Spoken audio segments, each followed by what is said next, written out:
anak itu sebisa mungkin harus masuk IPA, harus STEM, harus belajar matematika. Matematika itu kayak dianggap kastanya paling tinggi. Jadi kalau anaknya pinter matematika, udah tuh orang tua selalu udah langsung punya ekspektasi, anak aku matematika. Jadi kadang orang tua we see what we want to see. Kita melihat apa yang kita mau lihat. Jadi begitu anaknya SD bisa matematika, yes dia matematika. Padahal dia juga bisa yang lain dan itu gak disebut tuh. Dia suka matematika nih pasti teknik, nanti bisa jadi ini, bisa jadi itunya tuh gak usah dideteksi sekarang. Karena 65% anak-anak sekarang nih akan bekerja di profesi yang sekarang belum ada namanya. Jadi kalau kita udah kotak-kotakan dia jadi dokter, dia jadi engineer, dia jadi ini, kita malah membatasi pilihan karir mereka. Terlalu memaksa anak harus kesini kayak gitu ya, dokter gitu.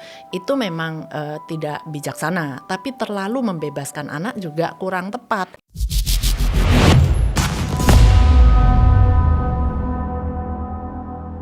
Selamat datang manusia masa depan. Apa yang paling mengganggu pikiran Anda soal dunia pendidikan? Saya yakin ini mengena ke banyak sekali warga negara Indonesia, karena semua pasti ada urusannya dengan pendidikan. Entah itu sedang mengemban pendidikan kah, entah itu membayari anaknya untuk pendidikan yang lebih baik lagi. Semua pasti nggak akan pernah terputus nih. Istilahnya kalau saya dari SD udah harus belajar, udah harus punya nilai bagus, udah lulus sekolah pun sudah menikah punya anak, balik lagi mikirin pendidikan lagi. Bukan pendidikan saya, pendidikan anak saya.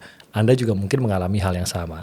Sebelum kita lanjutkan perbincangan soal dunia pendidikan pada hari ini, saya mau mengingatkan saja, jangan lupa kalau mau perbincangan seperti ini tetap ada di Nalar TV, follow dan subscribe juga channel-channel kami, subscribe kami di YouTube saat ini, boleh diklik saat ini juga, dan juga di kanal-kanal media sosial kami di Instagram ada @redaksi_nalar_tv. Semua informasi akan kita berikan di sana. Di TikTok juga kita ada di @redaksi_nalar_tv, bener ya, @redaksi_nalar_tv juga sama di IG dan di TikTok.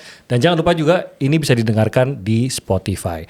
Hari ini kita kehadiran seorang konsultan dan pakar pendidikan, ada Ibu Ina Lim yang gabung sama kita. Halo Bu Ina, apa kabar? Halo tim, puji Tuhan sehat-sehat. Sehat, alhamdulillah, puji Tuhan. Terima kasih banyak Bu Ina sudah hadir di sini. Saya punya banyak pertanyaan Bu Ina sebagai orang tua. Siap. Tapi yang menarik ternyata yang bertanya ke jurusanku yang dimulai oleh Bu Ina Lim ini bukan hanya anak-anak muda saja. Ternyata ada juga orang tua sampai usia berapa Bu Ina yang masih 67 tahun paling tua. Konsultasi pendidikan ke Bu Ina. Bukan pendidikan dan karir kan. Pendidikan dan karir. Ya. Konsultasi karir di 67 tahun. Bukan soal anaknya ya. Bukan anaknya. Anaknya yang justru mendaftarkan. Anaknya yang mendaftarkan. Ini kebalik nih, anaknya mendaftarkan orang tua untuk cari jurusan gitu ya. Bu Ina, kita punya banyak pertanyaan sebenarnya. Karena saya yakin kita juga udah ngumpulin beberapa pertanyaan yang menjadi mungkin kegelisahan dari banyak orang tua maupun banyak pelajar di Indonesia gitu. Saya mau berangkat pertama-tama itu dari TKA dulu. Ya, soal tes yang hasilnya ini di luar, saya tahu Bu Ina juga punya opini mengenai TKA itu sendiri atau pelaksanaan dari TKA itu sendiri. Tapi setidaknya kalau dari nilai yang terkumpul, nilai matematika, nilai bahasa Inggris dan lain-lain, itu sebenarnya kalau saya sih ngelihatnya ya, saya sebagai orang awam, itu red flag banget Bu Ina. Kok kita nilai matematikanya jelek sekali? Kalau catatan di kita ini yang terendah itu bahasa Inggris 24,93, ekonomi 31,68, kimia 34,92, matematika 36,1. Kita nggak lulus semua ini Bu. Ini kalau dari sisi yang pakarnya itu melihatnya warning kah atau sudah bencana sebenarnya ini? Sebetulnya udah bukan warning ya, karena boleh dibilang nggak lulus semua itu sudah lama gitu. Jadi bagi kami yang di dunia pendidikan sebetulnya nggak perlu TKA juga sudah tahu. Udah tahu ya. Karena kan indikatornya sudah banyak, dari PISA itu sudah 20 tahun gitu kan.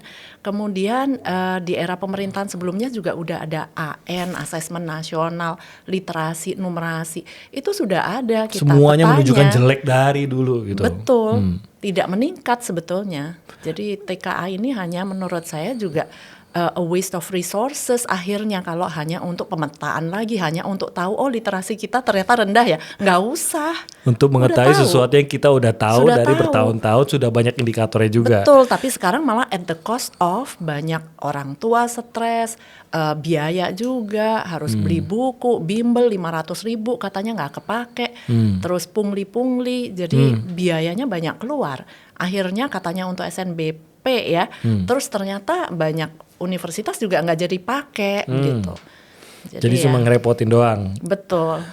PISA, catatannya kan juga ada tuh soal PISA, kita malah literasi membacanya turun 359 poin dari 371 tahun 2018, matematikanya turun juga 366 poin dari 379, sainsnya 383 dari 396. Kok kita nggak makin pinter sih Bu? Mohon maaf nih, bisa dibilang kok kita makin bodoh.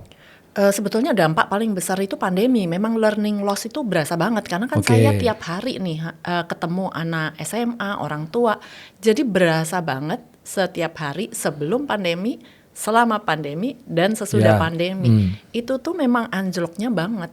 Jadi anak-anak kayak memang sudah agak ya gone lah ya, kayak tatapan itu kayak setelah pandemi itu udah wah, guru-guru komentarnya juga sama. Sekarang itu kalau nanya anak itu kayak harus menggali-galinya, kita tuh harus mengajukan pertanyaan, harus mikir gitu.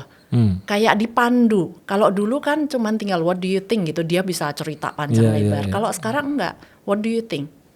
Apa? Apakah aku suka? Enggak ada, just what you think, bebas gitu. Berarti kan enggak think, enggak mikir. Itu pada anak yang kan, oke, berarti pandemi nih, mereka yang menjalani sekolah pada masa pandemi. Tapi mungkin gini, kalau pada pandemi mereka SMA, kan berarti mereka SD SMP di luar pandemi nih, atau SMP SD-nya full di luar pandemi. Apakah mereka juga terpengaruh atau justru yang pada saat pandemi memasuki usia pendidikan formal? Semua sih terdampak. Semua ngaruh ya, walaupun sempat menjalani sekolah tanpa pandemi pun tetap ngaruh. Sempat, karena kan pendidikan ada psychosocial development anak kan. Jadi masing-masing usia itu ada perkembangan usianya dengan problemnya masing-masing gitu kan. Jadi kalau yang usia TK waktu itu ya tergantung orang tuanya, sebetulnya masih bisa kan, memang waktunya bermain di rumah, jadi nggak ke sekolah juga sebetulnya nggak apa-apa, asalkan tidak dipaksa calistung kan. Mindsetnya salah, wah nanti masuk SD harus sudah bisa calistung, enggak. Nah tapi SD, nah itu yang paling terdampak karena itu waktunya literasi numerasi dasar. Nah itu tuh penting banget.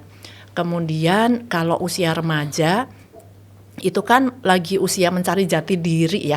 Mencari jati diri kan di tengah society, di tengah masyarakat, siapa saya dibanding ini, kenapa saya diterima di kelompok ini, kenapa kok nggak diterima di kelompok situ. Nah itu kan hilang gitu. Jadi ada tahapan-tahapan perkembangan anak, semua pasti ada. Tapi kalau dibilang sebelum pandemi, nah tadi menurut PISA kan kita sebetulnya sudah rendah.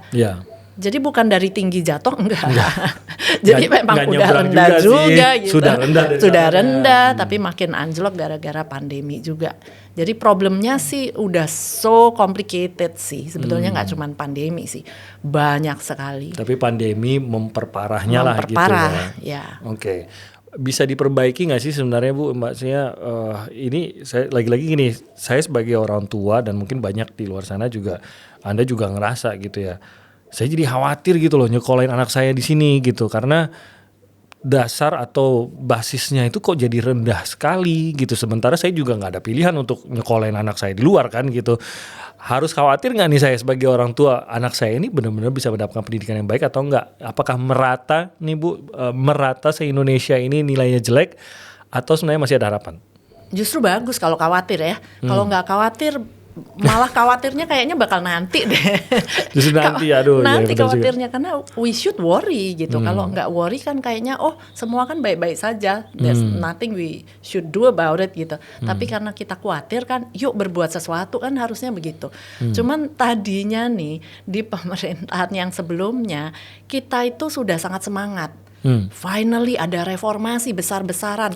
Program Merdeka belajar episode 1 sampai 26. Jadi itu pakar-pakar pendidikan pun semua kaget.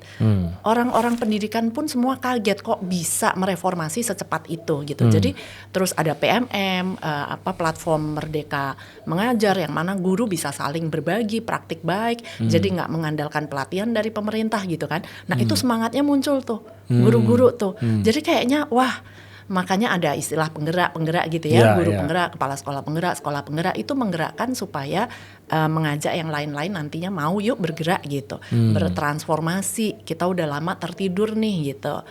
Nah, tapi kan hanya berlangsung 4-5 tahun, sayangnya sekarang putar balik lagi. Jadi kalau bicara khawatir, sekarang saya khawatir lagi, lebih khawatir lagi. Ini selengkapnya ya, kalau mau bicara soal sistem pendidikan nanti nontonnya di VVIP nanti ya. Kita akan ada bahasan sama Sumi bersama Ibu Inalim juga gitu soal struktur dan sistem pendidikan yang harus dibenahi ini. Saya kembali lagi ke ya itu mengkhawatirkan sih ya. Lagi-lagi nanti dibahas di VVIP itu soal itu Bu, soalnya kebijakan yang berubah-berubah yang akhirnya membuat orang tua bingung gitu. Orang tua nyari duit udah susah, suruh ngurusin sekolah anak itu lebih bingung lagi, bukan nggak mau loh, tapi bingung. Jadi sebenarnya yang diterapkan yang mana nih aturannya gitu kan. Jadi sebenarnya pada saat dibilang oh ada sistem baru nih di sekolahan, oh bagus, udah bagus gitu, tapi benar-benar diterapin atau enggak gitu ya, itu nanti dibahas di VVIP. Nonton juga tuh episode VVIP. Saya balik lagi ke orang tua. Orang tua itu saya yakin deh, katakan saya nggak ada pilihan, jadi saya mau nggak mau ya anak saya akan saya sekolahkan di Indonesia gitu. Tapi saya fokus aja deh gitu. Apakah tetap harus memegang kepercayaan orang tua zaman dulu, Bu Ina? Karena zaman dulu itu selalu percaya anak itu sebisa mungkin harus masuk IPA, harus STEM, harus belajar matematika. Yang dari semua nilai yang paling bagus harus matematikanya, fisikanya, kimianya, pokoknya semua ilmu eksaktanya. Itu harus tetap berpegangan pada itu nggak sih? Sebetulnya bukan berpikir silo ya. Jadi harus STEM saja. Zaman sekarang itu udah cair sebetulnya. STEM sama humaniora. Kita justru harus punya pikiran interdisipliner. Jadi bukan STEM aja, humaniora juga anti STEM, STEM juga anti humaniora, nggak begitu. Jadi tidak boleh dipisahkan antara duanya sebenarnya. Harusnya enggak mindsetnya. Makanya nanti mungkin lebih di VVIP lagi. Tapi masalahnya nyambung ya antara kebijakan dengan kita individu nih. Sebetulnya yang tadi yang saya bilang episodenya banyak, termasuk IPA IPS itu sebetulnya tadinya kan sudah diganti IPAS jadi cair. Jadi anak tuh bisa milih 2 IPA, 2 IPS misalnya. Karena sesuai kepribadian anak, ada tuh yang bakal lebih suka life sciences yang kehidupan, biologi, dan biologi berteman sama kimia ya. Biologi kimia, tapi kan dia suka manusia nih. Jadi ambil sosiologi, antropologi misalnya. Udah happy tuh biasanya sesuai, ini gue banget gitu ada.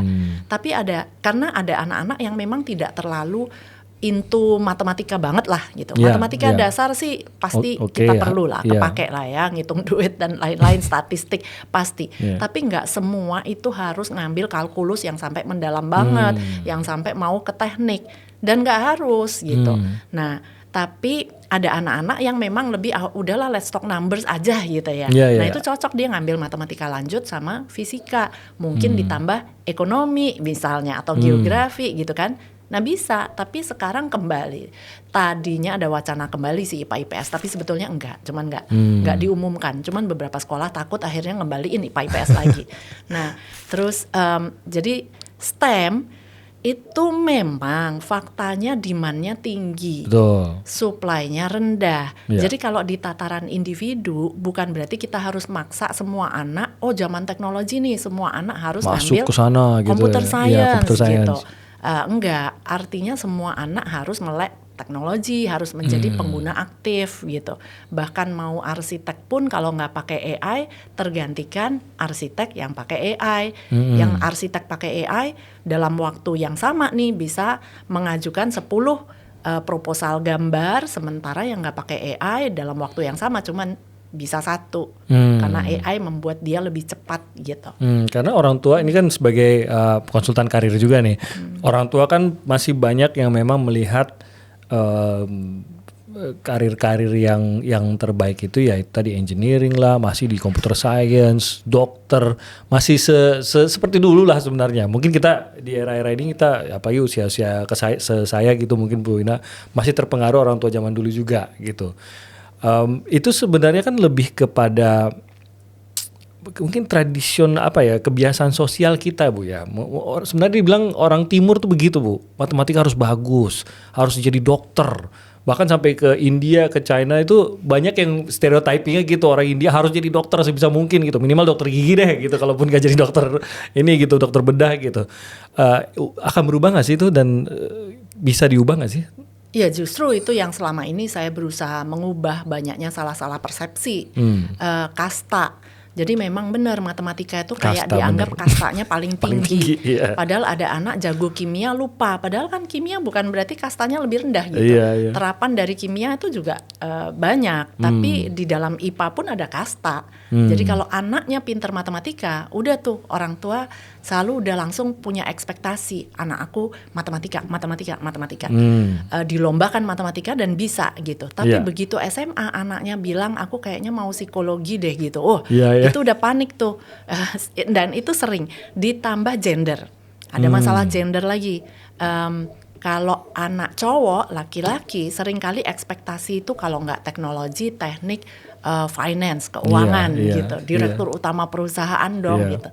Mindsetnya langsung ke sana. Nah itu masih banyak. Jadi kadang orang tua we see what we want to see. Kita melihat apa yang kita mau lihat. Jadi begitu anaknya SD bisa matematika, yes dia matematika. Padahal dia juga bisa yang lain dan itu nggak disebut tuh. Fokus aja karena matematika udah mengagungkan si matematika itu ya. Betul, jadi dia pasti. Saya agak kesindir deh. Iya, jadi dia pasti terapan matematika, teknologi, teknik, sama keuangan biasanya. Karena kita mencoba, saya ngambil contoh kenapa saya bilang anak agak tersindir nih Bu Ina ya. Karena saya ngambil contoh mungkin anak saya gitu ya. Anak saya itu memang sangat tertarik dengan STEM, engineering dan mathematics terutama gitu ya. Jadinya saya juga jadi mikirnya, oh ya udah nih anak harus ke sana. Nggak usah pikirin yang lain deh. Udah pokoknya arahin ke matematika, arahin ke engineering gitu.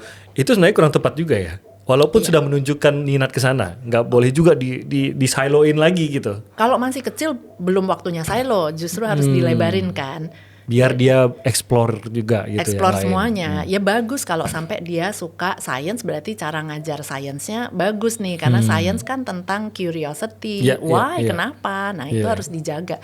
Dan itu memang semua anak, semua guru, orang tua harus membuat anaknya tetap tertarik tuh, dijaga tuh rasa minatnya. Tapi bukan berarti, oh ya udah berarti jangan ke humaniora. Karena otak kita masih silo, terpisah gitu. Padahal itu sudah jadi satu. Makanya dengan project base itu, banyak orang tua nggak ngerti. Dengan project base itu udah interdisiplin karena kan berbasis proyek nih, project di Jakarta, masalah di Jakarta mungkin nggak sama masalah di Papua. Nah masalah di Jakarta misalnya kemacetan nih, banjir gitu kan.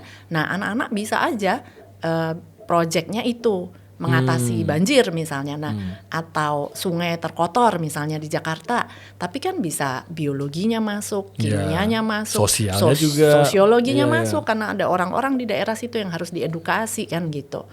Nah geografi misalnya, kenapa daerah Jakarta ini dibandingin Jakarta sana kok beda banjirnya. Nah itu sebetulnya nggak perlu lagi dikotak-kotakkan. Kita berharap anak bisa interdisipliner. Bisa orang tuh bisa dari rumah nggak sih Bu Ina mendeteksi anak saya ini sebenarnya bakatnya kemana sih, apalagi kalau saya mau mengarahkan secara pendidikan gitu ya, kayaknya suka matematika, kayaknya kayaknya pinter dengan bersosialisasi, kayaknya juga gitu ya, oh kayaknya bisa nih jadi engineering, suka bongkar-bongkar barang di rumah, bongkar doang nggak pasang lagi gitu, jadi semuanya kayaknya gitu Bu Ina. Tapi bisa nggak sih dideteksi dari rumah? Justru tugas orang tua pertama itu dari rumah, observasi. Tapi bukan menarik kesimpulan. Jangan buru-buru. Dia suka matematika nih pasti teknik. Nanti bisa jadi ini. Bisa jadi itunya tuh nggak usah dideteksi sekarang. Karena 65% anak-anak sekarang nih akan bekerja di profesi yang sekarang belum ada namanya. Jadi kalau kita udah kotak-kotakan, dia jadi dokter, dia jadi engineer, dia jadi ini, kita malah membatasi pilihan karir mereka. Ya kayak ibarat siapa Deddy Corbuzier lah gitu. Kalau waktu kecil ditanya Deddy besok gede mau jadi apa, ya dia akan menjawab profesi yang ada waktu itu. Nggak akan mungkin bilang mau podcaster jadi gitu podcaster, belum ada. Iya. Jadi anak-anak sekarang bisa menciptakan pekerjaan mereka sendiri nantinya, pekerjaan baru. Jadi kita harus apa? Orang tua itu harus ngejaganya. Observasi. Oke. Jadi pertama dari bayi bahkan itu observasi dulu. Terus dengan misalnya kasih mainan yang bervariasi. Oke. Jadi misalnya Lego pun ada Lego yang klasik bebas, ada Lego yang sudah ada contoh paketan. Iya. Jangan buru-buru kita kayaknya mau ngajarin dia bikin Legonya harus sampai jadi, habis itu disimpan jangan dibongkar harus rapi. Enggak.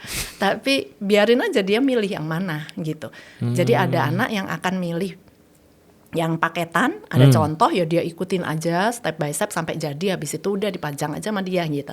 Tapi ada yang milih klasik, dia bebas mau banget bikin gitu, sendiri. mau bikin apa. Ada lagi yang ya mampunya cuman beli satu nih yang paketan, tapi tetap observasi.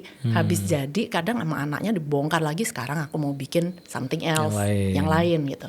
Terus masak. Anak saya 2 cowok, tetap aja SD masuk dapur lah, itu life skills gitu ya. Tapi observasi, yang satu selalu nanya, habis ini masukin apa? Masukin air berapa? Dia selalu butuh panduan. Sementara yang satunya mau resep bilang panggang kayak sama udah dia punya ide sendiri digoreng ya? kayak terserah gitu, nggak nurut. Nah, tapi kan orang tua harus tahu what does it mean gitu, Ya, artinya apa. Kalau yang ngikut panduan, oh tipenya ini nih gitu. Jadi nanti tuh kita nggak akan kaget di dunia kerjanya. Misalnya, oh dia tertarik dunia katakanlah kesehatan gitu ya. Kan ada praktisi, ada peneliti. Oh berarti dia bakal lebih tertarik ke praktisi nih. Ya kayak dokter lah misalnya operasi sesar horizontal, ya udah ikutin aja resepnya kan gitu. Iya. Tapi kalau dia mau iseng kan jangan ke pasien isengnya ya. Isengnya di lab. Oh mungkin dia akan lebih tertarik sebagai saintisnya gitu. Jadi kita sebagai orang tua siap mental gitu kan. Kalau dia Kenapa nggak sih jadi dia dokter mau, gitu. kok mau jadi peneliti gitu. Tapi kan kita jadi siap. Nah, tugasnya observasi sih sebetulnya. Yang harus dipersiapkan tuh apa? Maksudnya sebagai orang tua, lagi-lagi apa? Orang tua itu godaan terbesarnya adalah mengarahkan sebenarnya. Betul ya Salah tadi. satu yang tadi kita bicarakan, sempat bicara sebelum Bu Ina datang tuh kita ngobrol di sini. Kenapa anak itu sering profesi sama orang tua? Ya kan, satu mungkin anaknya ngelihat orang tua, oh ternyata bekerja seperti itu, dia udah mulai kebayang. Di satu sisi kan dari sisi orang tua juga ngelihat kalau anak saya ngerjain sama dengan saya, ya minimal samalah sejahteranya. Jadi saya nggak khawatir gitulah, kira-kira gitu kan. Tapi sebagai orang tua kan kita nggak mau benar-benar rigid mengarahkan itu tadi. Padahal anak kita mungkin bisa menjadi sesuatu yang berkontribusi di bidang lain gitu, tapi kita arahkan banget ke arah sini gitu. Nah saya pernah baca, saya lupa tapi baca di mana, tugas saya sebagai orang tua bukan mengarahkan, tapi memberikan yang terbaik agar anak itu bisa punya opsi seluas-luasnya. Jadi pendidikan yang terbaik, karena dengan semakin baiknya pendidikan, semakin pintar anak saya, maka opsi dia untuk memilih pekerjaan juga semakin besar. Kalau anak saya punya sikap yang baik, maka opsi dia untuk berteman itu juga semakin besar, tidak sempit gitu. Tapi kemana dia mau memilih pekerjaan, kemana dia mau berteman, kemana dia mau hidup, itu dia yang memilih. Bukan saya yang mengarahkan. Saya yang penting adalah menyiapkan optionnya harus besar untuk dia gitu. Setuju nggak? Dan gimana dong cara orang tua agar menyediakan itu tanpa mengarahkan, mengerucutkan pilihan anak gitu? Nah, selalu kan yang saya katakan kita selalu dihadapkan kalau berargumentasi hanya 2 pilihan gitu, mengarahkan atau membebaskan. Padahal nggak bisa salah satu gitu ya. Kalau terlalu memaksa anak harus kesini kayak gitu ya dokter gitu, itu memang tidak bijaksana. Tapi terlalu membebaskan anak juga kurang tepat, karena namanya anak masih butuh arahan. Gitu bimbingan itulah perlu lah. Betul. Nah jadi ya memang saya selalu mengibaratkan kayak buah-buahan, anak lahir nggak kertas kosong, itu ada bijinya lah. Tugas kita observasi kan, ini biji buah semangka, mangga apa jeruk nih ya gitu, supaya kita bisa carikan pupuk yang pas, tempatkan kan kita arahkan. Kalau stroberi, oh dia butuh matahari nih 12 jam supaya bisa berbuahnya gede gitu kan. Di mana tempatnya? Kalau bunga teratai kan kita pindah lah dia di tempat yang mataharinya lebih banyak gitu. Nah jadi tetap ada ya 50-50 ya. Kita observasi, kita beri dia kebebasan, tapi kita kasih panduan juga supaya nggak melenceng juga ke sana kemari. Jangan sampai kita hujani dengan air, ternyata itu tipe tumbuhan yang nggak boleh banyak air kayak gitu. Betul. Istilahnya gitu ya. Cuman tahapan pertama yang paling sulit itu acceptance dari orang tua. Harus menerima dulu. Kita berharap ini bijinya buah apa stroberi tapi dapatnya mangga gitu misalnya. Terus kita kesel seumur hidup kok dapatnya mangga gitu ya. Jadi stroberi dikasih pupuk mangga gitu. Jadi mangga kalau jadi mangga kalau gitu. Jadi bingung dia remaja ya. Itu benar sih, itu percontohan yang sangat tepat sekali sebenarnya, dan itu banyak dilakukan oleh orang tua, harus kita akui gitu sebagai orang tua. Bu Ina, saya mau melanjutkan dengan beberapa pertanyaan dari orang tua maupun dari pelajar sendiri ya. Boleh ya Bu Ina? Ini saya tanyakan pertanyaan yang relevan nih, karena langsung dari orang tuanya gitu ya. Pertama Bu Ina, dan semoga ini mewakili mereka yang menyaksikan juga. Mungkin Anda punya pertanyaan yang sama nih dengan ini nih. Pertama, saya bingung cari sekolah dan sistem pendidikan yang tepat buat anak saya. Jadi saya lihat harga aja. Harusnya kalau lebih mahal, ya pasti lebih baik. Itu benar gak sih? Ya kembali tadi, selalu bukan yang variabelnya banyak ya. Bukan berarti hanya lebih mahal, lebih baik, murah, lebih jelek. Memilih sekolah itu, waduh, nyari sekolah yang ideal, jawaban pasti tidak ada gitu ya. Nggak ada pokoknya gitu. Yang sekolah ideal. Tapi yang harus dipilih mungkin bukan harganya dulu ya, tapi manajemen sekolahnya dulu justru. Oke. Nah, ya memang kita bagi dulu negeri atau swasta. Kalau negeri kan ya masalahnya manajemen sekolahnya di pemerintah nih gitu ya, nggak bisa apa-apa. Kalau swasta berarti kan kalau ini bilangnya mahal kan, berarti bayar. Kalau swasta pertama yang kita lihat manajemen sekolah dulu. Kalau manajemennya benar, dia akan berusaha merekrut orang-orang yang benar gitu kan. Kemudian nggak cuman benar salah, tapi visi misinya. Nah, sejalan nggak dengan kita visi misi orang tua? Kan beda-beda tiap keluarga. Ada yang mengutamakan apa? Keagamaan, jadi harus agamanya dulu nih yang kuat gitu kan. Ada yang enggak supaya dia bisa berbaur dengan orang dari berbagai agama, berarti yang non-denominasi aja deh sekolahnya gitu kan. Nah, kemudian belum lagi jarak. Ya apalagi Jakarta jarak gitu ya, nggak bisa mau ideal banget. Terus ya bahasa, kurikulum dan lain-lain. Jadi memilih sekolah ideal itu satu nggak ada, dua ya kita harus let go, kita harus prioritize mana yang bagi kita paling prioritas. Misalnya jarak deh, ya mau nggak mau kita harus cari apa yang available di sekitar kita gitu. Habis itu yang kedua apa nih gitu. Ya, jadi itu yang harus ditentukan, bukan sekedar mahal murah. Tapi ada unsur kalau mahal cenderung mungkin mampu membayar gaji gurunya lebih tinggi sehingga bisa kayak merekrut guru-guru terbaik, karena yang terbaik kan jual mahal juga, minta berani berapa kan gitu. Jadi dia juga kemungkinan tidak harus, nggak pasti kemungkinan bisa mendapat lebih bagus. Tadi kan ada beberapa aspek tuh Bu Ina, jarak, mungkin pertimbangan, kurikulum. Ini sekarang kan kalau swasta mungkin berpikir, oh saya harus ke IB nggak ya gitu, atau Cambridge aja, atau apa nasional aja, atau nasional plus, itu menjadi pertimbangan juga tuh. Terus apa tadi soal manajemennya atau agama, harus berbasis agama atau enggak. Saya mau tanya, kalau Bu Ina sendiri waktu mempertimbangkan pendidikan tuh anak-anaknya, yang mana yang menjadi prioritas? Urutan prioritasnya tuh gimana Bu Ina? Atau mungkin umumnya tuh harusnya bagaimana? Bisa berubah-ubah sih urutannya. Misalnya, iya karena kan orang tuanya sendiri melalui fase yang beda-beda. Karena saya dulu pindah dari Surabaya ke Jakarta. Nah, baru mau memulai katakanlah start bisnis lah gitu ya. Jadi kan fokus kita sebagai orang tua, kita baru mau start nih. Ya udahlah, anak-anak yang terdekat rumah deh yang bisa jalan kaki gitu. Oh, jadi itu ya jarak jadi nomor satu dulu tuh ya. Nomor satu waktu itu gitu kan. Toh ya dengar-dengar katanya oke gitu, nggak idealis dulu lah. Ya udah itu dulu. Tapi begitu sudah misalnya udah menginjak SMP ke SMA, saya libatkan anak-anak dalam memilih sekolah. Oke. Karena memang kita budget, orang tua budget dulu. Pasti. Yang mampu itu ini gitu pilihannya ya. Saya seakan-akan ada ini Bu, ada urutannya, padahal nomor satu tetap budget selalu budget sih. Kalau orang tua tetap aja ya. Duitnya yang mampu berapa gitu, pilihannya ini. Kemudian baru aja anaknya diskusi. Nah, jadi kita harus siap nih. Padahal kita udah pengennya yang A gitu ya, A gitu. Tapi kita harus siap kalau sampai anaknya milih B. Karena kita mau ngajarin anak bertanggung jawab sama pilihannya. Dari SMP nih ya? dari dia. Jadi dia yang memang setelah kita diskusi semua ada plus minusnya. Ya, Nah, pasti. tapi akhirnya dia milih B misalnya gitu ya. Ya kalau anak saya kebetulan sama, ya mungkin saking pintarnya saya kali ya. Jadi cocok sama Nggak anak. jadi cocok-cocokin. Bisa baca pikiran. Nggak, tapi akhirnya dia dia akhirnya memilih make sense lah, masuk akal gitu pilihan kita.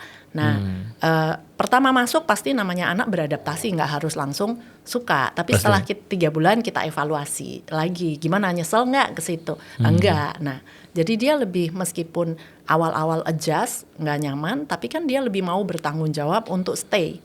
Jadi nggak dikit-dikit mau keluar karena ini dulu kan mama yang nyuruh, enggak. Nah jadi itu yang harus kita ajarin sih. Jadi dia merasa ada tanggung jawab untuk adaptasi di situ karena ya, pilihan sendiri karena gitu. pilihan sendiri. Kemudian karena agak jauh yang dipilih ya, dengan macet-macetnya kayak begini, ya dia lebih bisa menerima. Dia nggak boleh ngeluh. Dan ya ngeluh sih ngeluh, tetap macet, tapi kan tetap ditawarin pindah nggak, ngetes kan, pindah nggak, enggak. Kalau mindahin anak di tengah-tengah inilah misalkan kelas 1 sampai kelas 6 ataupun di tengah-tengah SMA atau SMP itu suggestible nggak sih kalau dia merasa tidak cocok di suatu sekolah? Tergantung kasusnya ya, jadi nggak bisa digeneralisasi ya.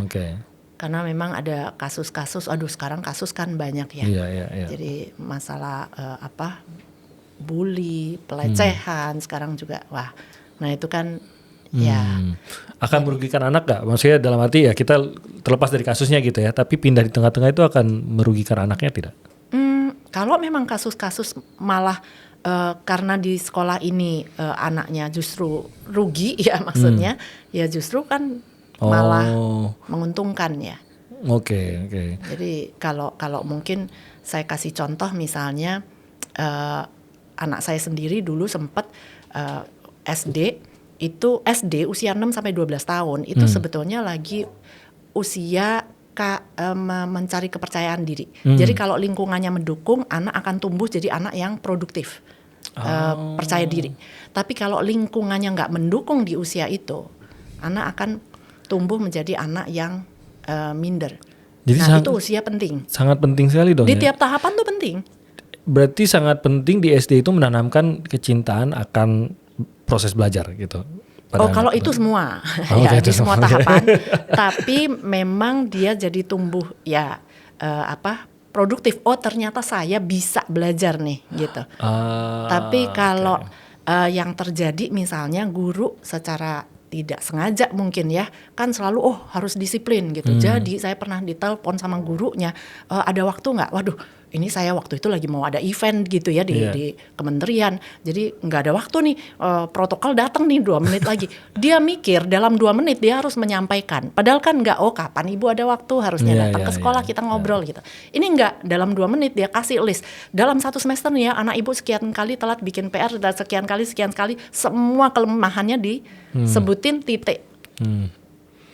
Jadi saya akhirnya waktu ke sekolah nanya, 1,5 tahun anak saya di sini, Bapak tahu nggak kelebihan anak saya?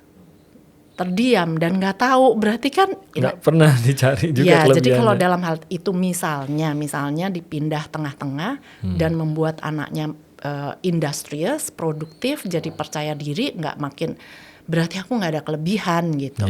Nah itu menurut saya kan bisa bermanfaat kalau bermanfaat dong, karena usianya jangan sampai terlewat. Oke, masukan yang bagus Bu Ina, terima kasih. Saya ke yang berikutnya, ini banyak soalnya, sedangkan waktu kita terbatas. Saya sudah mencoba mendaftar ke sekolah unggulan tapi gagal. Nih saya rasa banyak nih sebenarnya mencoba mendaftar tapi gagal. Jadi saya daftar sedapatnya saja. Saya yakin hasilnya pasti berbeda dan ini jadi beban pikiran saya. Katanya begitu. Akan beda nggak hasilnya kalau kita tidak mendapatkan sekolah unggulan? Nah, tergantung definisi sekolah unggulan yang dimaksud kan. Karena kan prioritasnya beda. Ada sekolah unggulan yang dimaksud itu, wah anaknya diikutin olimpiade, sains, olimpiade, jadi drilling kadang. Saya pernah tuh datang ke satu sekolah, di kita Bu, kita ini buku-buku olimpiade dari yang dulu ya, kita kasih ke anak-anak. Setiap hari tuh 8 jam, saya udah mikirnya waduh. Karena menurut saya unggulan bukan itu gitu, kriteria saya unggulan bukan itu. Tapi terjual nggak? Terjual karena ada orang tua yang merasa unggulan itu gitu. Padahal kalau di pendidikan sebetulnya ya yang saya utamakan itu yang kurang banget dari kita itu meta level cognition, thinking about thinking, ngajarin anak mikir yang tadi. Jadi yang banyak anak-anak kalau saya tanya what do you think itu nggak ada, itu berarti anak-anak ini nggak mikir Nggak loh, pernah mikir ya. nggak bisa membuat keputusan kalau nggak mikir. Ditambah orang tuanya lagi, misalnya baru kemarin saya counseling, setiap saya nanya anak, namanya anak introvert itu kita harus siap, waktu tunggunya lebih lama. Dia butuh sampai titik dulu di sini baru dia ngomong. Seringkali orang tua itu nggak sabar. Ya. Jadi langsunglah dijawabin dari kanan kiri. Anaknya nggak pernah jawab jadinya. Anaknya nggak jawab atau anaknya selalu noleh ke orang tua. Cari jawaban. Begitu, cari jawaban karena berarti ini kan pola asuhnya sudah terbiasa. Selalu yang menjawabkan orang tua. Jadi setiap dia ditanya noleh, setiap ditanya noleh sini. Padahal pertanyaannya tuh straightforward. Misalnya nilai paling bagus pelajaran apa gitu misalnya. Dan ibunya, katakanlah apa ya mah gitu. Dan ibunya ngejawabin. Padahal saya nggak perlu tahu angkanya. Saya ini pengen kenal anaknya dan persepsi dia terhadap pelajarannya dia. Tapi orang tua itu sering, misalnya dia udah denger nih dari teman-teman nih, oh kalau ke Bu Ina bakal ditanya tuh rapot, akhirnya dikirimin dulu ke saya nih, nilai rapotnya dikirim supaya tahu. Padahal saya nggak mau tahu itu. Saya pengen dapat itu dari justru interaksi anaknya itu yang dicari ya. Bahkan minum pun ya, di depan tuh kan saya udah kasih minum, anak ya bisa ambil sendiri. Minum pun bapaknya yang ambilin, dibukakan. Ini SMA. Oh? SMA. Bayangan saya SD loh tadi. SMA. Serius? Iya, jadi seterlibat itu orang tua. Jadi nggak ngajarin anaknya mikir dan membuat keputusan sendiri. Nah itu yang mau dibilang unggulan tapi tidak mengajarkan anak metacognition, hanya drilling olimpiade, menurut saya jangan terlalu kecewa lah kalau nggak masuk. Iya benar juga sih. Ya. Oke, orang tua harus kendalikan diri. Saya sebagai orang tua juga harus menulis itu ya, biar mengingat itu. Saya ke pertanyaan berikutnya Bu Ina. Saya nggak yakin anak saya dipersiapkan dengan tepat untuk menghadapi dunia masa depan penuh AI dan digitalisasi. Apa dong yang harus saya bekali di luar pendidikan formal sekolah? Ya memang peran orang tua penting banget yang tadi metacognition. Jadi kita yang harus banyak terlibat ngajarin anak high order thinking skills. Jadi AI jago menjawab. Tapi if we ask the wrong questions, we'll get the wrong answers. Yeah. Jadi anak-anak kita harus punya kemampuan bertanya, mempertanyakan. Nah, critical thinking juga gitu. Critical thinking, makanya harus dibiasakan mikir gitu. Bukan menjawab aja dan jawabannya dikasih. Jadi begitu menurut kamu A, B atau C. Nah kita kayaknya harus menjawab dari 3. Enggak, bisa aja pertanyaannya salah gitu kan. Harus diajarin. Jadi itu semakin jarang ya justru ya. Betul, nah itu yang saya biasakan juga dari rumah, dari anak-anak kecil. Selalu simple question, selalu what do you think? Menurut kamu yang mana? Misalnya dia bingung nih gitu. Ada anak yang bawaannya ada yang sampai tua pun sulit ya membuat keputusan karena itu profil, ada tipe kepribadian tertentu dia sulit membuat keputusan. Tapi justru karena kita tahu intervensinya harus dari awal, mau makan di mana terserah gitu. Nah, jangan terus kita yang mutusin. Tetap aja nunggu meskipun waktu tunggunya lama 20 menit, tapi kalau itu kita biasakan lama-lama 15 menit, 10 menit, 5 menit. Nah, itu overtime tuh harus konsisten lah, sabar sebagai orang tua. Jangan buru-buru gitu. Kita harus mikir ngajuin pertanyaan apa supaya jawabannya keluar dari dia. Meskipun kita udah tahu dan kadang kita gatel ya pengen ngasih nasihatnya langsung kan. Tapi nggak efektif, pokoknya kurangi nasihat, perbanyak pertanyaan. Iya. Itu penting ya, beri mereka presence diri sendiri gitu ya, memahami bahwa dia punya suara, dia boleh berpikir, boleh punya pendapat, boleh menyuarakan itu, dan boleh membuat kesalahan juga kali ya. Belajar itu ya. Membuat keputusan dan kadang salah, dan it's okay, tanggung jawab sama keputusannya. Iya, benar. Oke, nextnya. Ini agak pesimis nih Bu Ina. Saya sudah tidak percaya lagi dengan sistem pendidikan di Indonesia. Sebisa mungkin menurut saya anak itu harus ditargetkan untuk kuliah di luar negeri agar bisa bersaing di masa depan. Ya, menurut saya wajar sih pesimis ya. Karena saya sendiri juga kalau jujur ya, iya memang ada pesimisnya. Karena tadi mau mereformasi pendidikan susah amat gitu ya. Jadi ya wajar, dan kalau ada biaya why not gitu ya. Toh sekarang sekolah di luar negeri tidak melulu lebih mahal. Gitu. Bahkan sekarang banyak yang keluar negeri dan biayanya lebih murah. Nah, jadi itu juga ya memang Masuk mau akal nggak mau gitu. masuk akal. Kalau yang di Indonesia nggak mau berbenah lah, mau gimana lagi? Iya. Ya. Bisa nggak sih mempersiapkan anak dari usia muda, mungkin dari SD atau SMP, untuk mengejar sebuah beasiswa? Jadi kita incar beasiswanya itu dari waktu dia masih SD SMP gitu. Bagus-bagus aja ya, tapi yang paling penting tadi pendidikan itu bukan terus ya akhirnya drilling kan. Jadi dipaketin drilling supaya dan membuat resumenya pun kayak didesain khusus untuk anak ini gitu. Iya. Padahal kan sebetulnya yang paling penting bukan itu ya pendidikannya. Jadi benar-benar eksplorasi diri anaknya, dia tahu dan tapi kita kembangkan bakatnya semaksimal mungkin, otomatis itu jadi portfolio yang jujur. Jadi bukan portfolio yang kayak diarah-arahkan gitu. That's a fake ya. Iya, jadi benar juga ya. Maksudnya mungkin idenya itu tadi untuk mengincar pendidikan terbaik, tapi jadinya kita pasti akan lebih mengerucutkan lagi kesempatan-kesempatan dia gitu ya. Eksplorasi dia akan jadi terlalu sempit jatuhnya. Dan ngikutin apa template. Oh untuk dapat beasiswa harus volunteer, Exactly, harus justru. ikut lomba ini. Jadi akhirnya semuanya sama. Di mata universitas yang mau memberikan beasiswa, ya akhirnya sama semua. Yang tadinya mungkin dia berharap nilai 95, akhirnya 95 semua nih. Harus ada tambahan volunteer. Semuanya juga udah volunteer. Ada tambahan organisasi, semua juga organisasi. Jadi ya bukan itu yang mau dicari kampus sebetulnya. Apalagi anaknya belum tentu bahagia juga nanti di sekolah itu gitu ya. Betul, harusnya memang cari apa sih yang membuat kamu gemes dengan masalah-masalah di sekitar kamu. Terus kamu take action about it. Jadi meskipun dia udah dipersiapkan, tahu-tahu dia bersaing sama anggota Pandawara Group misalnya. Ya udah kalah semua lah gitu ya. Kan Pandawara Group udah jelas-jelas nyebur ke sungai, dia bisa bersihin kan kayak gitu. Nah itu yang dicari sebetulnya. Kan unik. Ada klien saya unik juga sih. Jadi di tengah pandemi itu nggak bisa ngapa-ngapain kan dari rumah, tapi dia bisa kepikir, kebun binatang itu nggak ada visitor ya, nggak dapat uang ya. Dari mana duitnya mereka bisa beli makanan harimau, kan mahal daging gitu. Jadi dari rumah dia bisa ngumpulin donasi. Nah jadi dia ngumpulin donasi, terus dia kasih lah ke kebun binatang, diliput lah media. Dia diterima di top 5 top university di UK. Karena aksinya itu.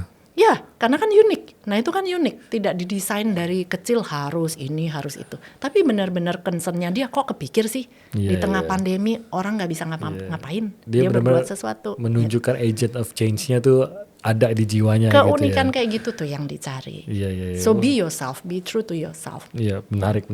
Kalau dia juga nggak tahu, nggak ada rencana. Nanti pandemi saya mau bikin ini kan nggak mungkin dia rencanakan gitu betul, kan. Betul. Jadi, interesting. Itu catatan buat orang tua ya. Jadi jangan dari kecil udah diincar harus masuk Oxford dari semester 1 gitu, nggak beasiswa susah kalau gitu. Nextnya.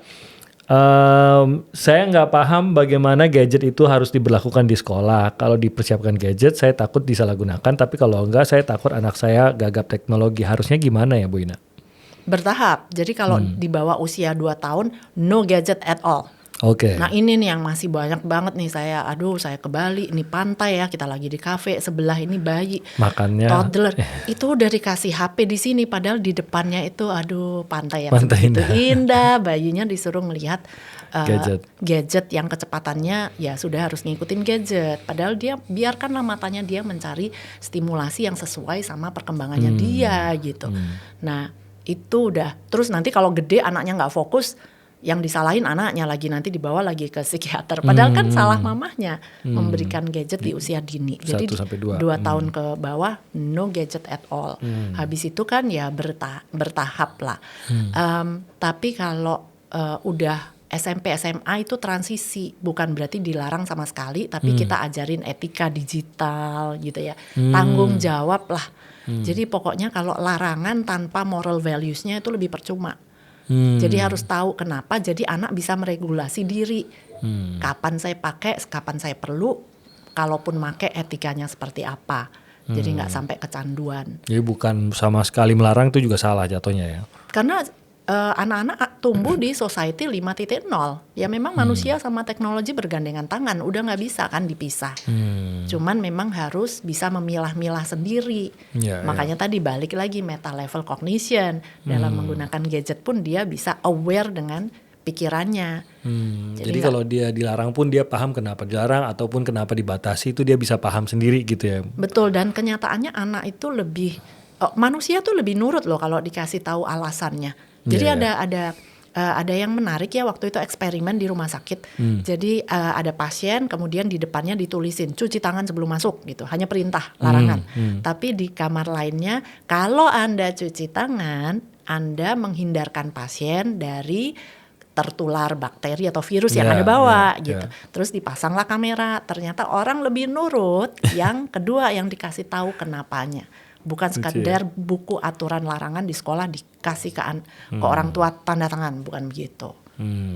Apalagi kalau anak dilibatkan membuat aturan itu sendiri di kelas masing-masing sebelum memulai academic year. Iya. Dan anak-anak itu nggak tahu, ini saya observasi awam gitu ya. Anak-anak itu sebenarnya lahir dengan curiosity yang besar kok gitu. Jadi ya kan semuanya gitu. Rasa-rasanya mereka tuh selalu bertanya kenapa, kok gitu ya gitu tuh, itu secara alami sebenarnya. Kadang-kadang kita orang tuanya yang memang udah nurut aja gitu. Betul. Kita nggak mau ngejelasin gitu kan. Terlalu capek gitu, jadi akhirnya kita nggak jelasin. Dan itu malah jangan-jangan mematikan curiosity atau keingintahuan anak ya di kedepannya, kayak buat apa lagi saya nanya, nggak pernah dijawab juga gitu kali ya. Betul, makanya supaya ya kamu cari tahu aja deh jawabannya dari gadget nih udah ada semua tuh. Gitu, ya udah kan. Akhirnya pada saat nggak mau ngomong sama orang tuanya, kita yang bingung, kok anak saya nggak mau ngomong sama saya, habis dari kecil suruh nanya gadget mulu. Oke, nextnya Bu, sebenarnya PR itu perlu nggak sih ujung-ujungnya malah saya dan suami yang pusing di rumah? Iya, nah tadi sebetulnya bertahap juga ya. Jadi tergantung usianya dan tergantung kebutuhannya. Secara prinsip iya ada PR. Kemudian tiap anak itu kan cara belajarnya beda-beda. Ada yang memang perlu agak repetition gitu ya. Tapi ada yang asal dia konsepnya udah nangkep, nggak usah lah diulang-ulang dengan PR 100.000. Nah tapi concern saya nih sebetulnya bukan masalah PR-nya. Masalah sistemnya. Kalau kita anak-anak di Indonesia ini dapat mata pelajaran tuh paling banyak loh. Bahkan ada satu sekolah saya tanya di sini ada berapa mata pelajaran? 20. 20 gitu ya. Padahal di luar negeri kadang kan cuma 5 gitu kan, 4. Nah, di sini 10, 20, 15 gitu. Nah, kebayang nggak tiap-tiap guru itu nggak berkolaborasi, tapi masing-masing kalau pelajaran aku semester ini aku akan kasih 5 tugas misalnya. Pelajaran seni ntar 3, pelajaran bahasa Inggris ntar berapa? 10. Ditumpuk-tumpuk 50 tugas gitu. Tapi nggak ada yang berpikir dari sudut pandang si siswa. 1 minggu ini anak ini mendapatkan berapa PR gitu, dan kita menuntutnya hanya harus kerjain semua, harus selesai semua. Nggak ada yang tahu 20 kali 1 minggu. Nah itu yang bukan sekedar perlu PR apa enggak. Tapi kalau masing-masing semua mata pelajaran ngasih PR, ya aduh, burn out kan yang terjadi. Harus lebih tepat dan strategis dari sekolahnya juga yang memberikan PR gitu ya. Iya, bukan sekedar PR ya, tapi apa tujuannya, beneran perlu nggak? Nah, pasti ada sih butuh perlu PR, cuman yang lebih terorganize gitu ya. Jelas, bukan sekedar ya udah kasih PR aja gitu. Iya. Apalagi kalau bilang ini kan PR yang kemarin masih mirip, akhirnya ngerjain orang tuanya lagi ujung-ujungnya. Nah, kalau gitu. itu juga banyak tuh, ada orang tua yang ngaku juga di ruang saya. Itu sebetulnya saya Bu yang ngerjain tuh, nilainya bagus itu karena saya yang ngerjain. Itu juga itu ya, orang tua bukan begitu tanggung jawabnya harusnya gitu ya. Karena fokusnya nilai. Fokusnya ke nilai. Nextnya, kalau tanpa les dan bimbel, sebenarnya sekolah formal itu aja cukup nggak sih buat masa depan? Nah kalau sekolahnya sudah bagus, memang sebetulnya harusnya nggak ada bimbel. Kalau sekolahnya sudah ideal, nggak perlu bimbel. Jadi lagi-lagi tergantung sekolahnya juga ya. Ya idealnya itu targetnya ya, harusnya sekolah itu. Jadi bukan setelah sekolah seharian pulang anak masih bimbel lagi sampai jam 10 malam. Ya kebayang ya. Iya sih. Capek sekali. Banyak pertimbangan pasti. Sekarang berikutnya. Sekarang semua bisa dipelajari di YouTube dan sosmed. Masih perlu jadi sarjana nggak sih? Takutnya malah buang waktu. Sekarang kan banyak sarjana YouTube, Bu. Ya. Sekali lagi nggak bisa generalisasi. Apakah perlu sarjana? yes untuk siapa, ya kan? Nggak Kalau jadi semua dokter nggak mungkin perlu. nggak sarjana dong. Iya, nggak semua perlu dan kapan waktunya. Jadi variabelnya kan banyak nih kalau berargumentasi, bukan perlu atau enggak. Zaman sekarang nggak bisa S1 harus S2. Belum tentu juga gitu. Nah, jadi karena profil tiap anak beda-beda. Ada yang dia perlu learn by doing dulu. Jadi pendidikan vokasi dulu gitu. Nah, jadi setelah vokasi, habis itu baru setelah dia kerja, baru dia ngambil deh S1. Nah, kan waktu juga bisa. Iya. Nah, itu yang sistem di Australia itu bagus tuh. Jadi ada exit point. Jadi bisa vokasi dulu setahun dapat certificate for. Dia bisa kerja dulu jadi tukang cat lah misalnya. Tukang cat di situ certified loh. Masang pintu tuh certified, nggak boleh sembarangan gitu ya. Tapi setelah 1 tahun dia mau lanjut lagi nih diploma, nambah 1 tahun lagi. Habis itu dia nambah lagi S1 2 tahun lagi misalnya. 1,5 2 tahun lagi bisa dapat S1. Jadi berjenjang. Jadi ada exit dan entry lagi. Okay. Jadi dia belajar dulu, kerja dulu, balik lagi sekolah, kerja lagi. Jadi nggak ada faktor usia untuk belajar. Jadi ini saling berkontribusi nanti kan, pengalaman pendidikan gitu Betul, ya. itu Jadi untuk anak-anak yang tipe doer. Tipe memang learning by doing tipe gitu. praktisi. Tapi memang ada anak-anak yang dari sononya peneliti misalnya. Iya. Kalau peneliti itu malah lebih lempeng tuh. Ya kan S1, S2, S3. Pendidikan aja terus gitu ya. Pendidikan memang research, butuh budget juga, fasilitas labnya kan itu mungkin lewat YouTube nggak bisa, mikroskopnya kalau nggak ratusan juta ya juga melotot DNA nggak bakal kelihatan. Ya memang butuh lab. Iya. Bu Ina, di bagian akhir ini kita kan bicara soal mempersiapkan diri untuk masa depan. Nah mungkin saya lepas dulu dari kondisi pendidikan formal Indonesia, tapi lebih kepada kalau saya adalah orang tua atau saya adalah anak muda yang saat ini mau mempersiapkan diri untuk masa depan melalui pendidikan, pelatihan yang tepat untuk saya gitu di berbagai bidang lah. Apa saran Bu Ina bagi kita manusia Indonesia yang mau mempersiapkan diri 20, 25, 30 tahun lagi dari sekarang agar tetap relevan, tetap punya skill yang tepat? Yang pertama tahapan mungkin paling penting kenali diri, menerima diri gitu ya. Jadi be true to yourself. Karena tiap orang lahir itu ada bawaan kok, ada potensi masing-masing kok. Jadi mau dan ini tidak lekang oleh zaman atau waktu. Mau kapanpun manusia itu ada bawaan, ada bakatnya masing-masing dan semua pasti ada meaning in life ya. Jadi ada gunanya gitu dalam hidup pasti. Jadi itu tahapan pertama, kenali diri dulu dan be happy with yourself. Nggak usah trying to be someone you're not lah. Jadi akhirnya capek. Jadi ibarat saya right handed, saya berusaha setiap hari kerja nulis tangan kiri itu capek banget gitu ya. Jadi terima dulu. Nah itu paling penting tahapan pertama, kenali diri. Kemudian yang kedua, be open minded. Nah karena zamannya sudah VUCA kan, volatile gitu ya, jadi udah uncertain, kompleks, ambigu, udah nggak jelas, disruption is the new normal. Jadi kita harus open minded lah, jadi harus terus terbuka terhadap hal-hal baru dan terus mau menjadi manusia pembelajar. Ada hal baru ya mau belajar lagi ya. Saya udah tua, ada AI mau nggak mau belajar lagi gitu AI. Kan. Arsitek yang udah lama tadi mau nggak mau belajar AI untuk bisa beradaptasi. Jadi jadilah manusia pembelajar. Nah kemudian toh nanti zaman sekarang itu kita bisa create our own job sebetulnya. Ya jadi skill itu nanti kan terus nambah. Kalau kita mau belajar begitu ada ini baru ya tadi kita bisa belajar dari YouTube, kita bisa kuliah lagi, bebas banget. Udah kayak prasmanan kan zaman sekarang tinggal nyomot-nyomot gitu ya. Bisa belajar dari mana aja selama kita bisa adaptasi sih. Jadi mindset justru yang paling penting untuk masa depan ya? Banget, mindset. Jadi tidak hanya growth mindset karena growth itu hanya untuk diri sendiri. Growth mindset saya mau belajar, saya mau melatih skill baru. Tapi yang lebih dari growth mindset itu innovative mindset. Itu cirinya ada dampaknya. Jadi ada dampak sosialnya. Jadi ada kepekaan sosial. Jadi kalau orang-orang di sekitar saya ada masalah, saya punya skill tadi, saya belajar skill, saya kasih solusi, mereka akan bayar. Then you'll be fine. Gitu. Iya, setuju sih. Bu Ina, terima kasih banyak sudah gabung di Manusia Masa Depan pada hari ini. Saya yakin ini akan menjadi banyak bekal kita sih untuk melangkah ke depan karena pendidikan itu kunci banget. Tapi juga kalau kita bicara pendidikan itu kan luas sebenarnya. Yes. Tapi kata dasarnya adalah ya didik, terdidik, mendidik gitu ya. Bagaimana kita bisa tetap mendidik, terdidik, menghadapi masa depan, apapun jalurnya itu tadi ya. Karena tadi mau itu sekolah formal, mau seperti ngambil ilmu dari supermarket, itu sudah tersedia buat kita ya. Tinggal kita mau apa enggak. Betul. Gitu ya.